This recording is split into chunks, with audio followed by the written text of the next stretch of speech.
almost everything a human could desire. I'm Morgen Stiegler. I'm from Bascom, Ohio, a little tiny town in the middle of nowhere with a lot of cornfields and a lot of pickup trucks. I'm a professional jazz singer, and I teach a little bit too. Isn't there? Yes, I grew up in a very musical family. My dad was always more of an avid listener. My mother was a clarinet player, and my grandfather was a swing jazz clarinet and saxophone player. Well, my absolute favorite is Louis Armstrong. I make jokes that he's my boyfriend. I've named my car after him, and I've done a lot of his material. I just think that he's just a completely great role model as far as musicianship goes. Some of my fondest musical memories are probably in my grandfather's wood shop. He was a carpenter, and we used to listen to jazz records and smoke cigars together. That might have been 5. And he used to tell me all about jazz, and I used to listen to him play and practice, and it made me want to be a jazz musician too. Absolutely. I had my own little record player when I was a kid, and I'm not sure I should admit this, but my favorite was a Monkees record that I used to listen to, and then as tapes and CDs became more popular where I was at in the country, I listened to a lot more Michael Jackson and things like that. I love Pokey LaFarge. He's like a current sort of hipster cat who does Dixieland and jazz and rockabilly. I like someone who's recently become a friend of mine, Big Sandy and the Flat Red Boys. Who else do I like? Tori Amos. I like Bruno Mars and Adele and all that stuff.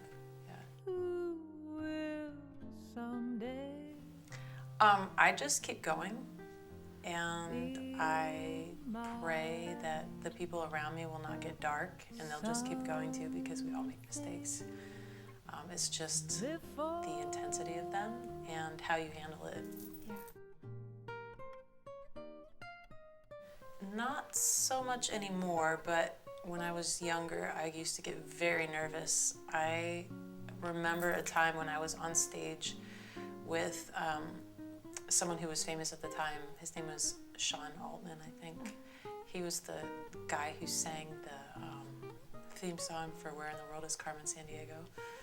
And I was a freshman in college, and I froze up, and I could not sing a note. I could not sing. There were hundreds of people, and I just couldn't do it. I think it's different for everyone. You just have to find a way to maneuver past that, to compartmentalize. For me, at first, it was pretending I was someone else. So I created an alter ego for myself. I think I named her Sassy or so, I don't know. But I would pretend that I was that person. And then at other points in time when I would get really nervous, I would just pretend that I was hearing my own voice coming from the speaker, but it wasn't really me, it was someone else, sort of thing. I do. I teach lessons. I'm the applied vocal jazz instructor at BGSU currently, and I teach a little ethnomusicology as well. I do. I have a private studio. I don't take so many students because I don't want to spread myself too thin, and I want to be the best educator I can be.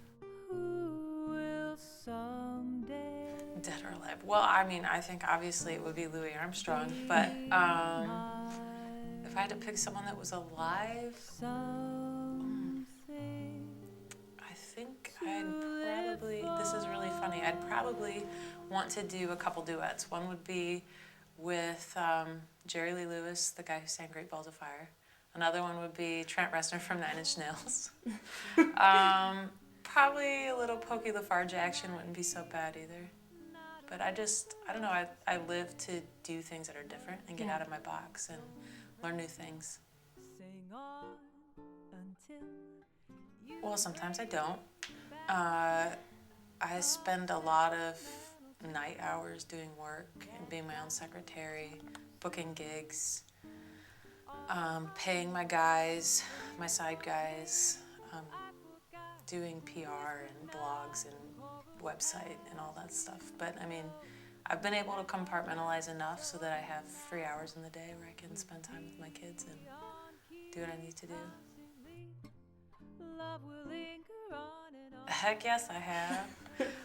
My new thing is to celebrate being a woman and being, who you are, and also to celebrate the vintage and rockabilly lifestyle. So I've been trying to set up retro nights all around the community. I just had one this past Saturday, a pinup girl competition at Ye Olde Dirty Bird in Toledo. And I brought in celebrity judges from TV stations and radio stations, and we just had a great time.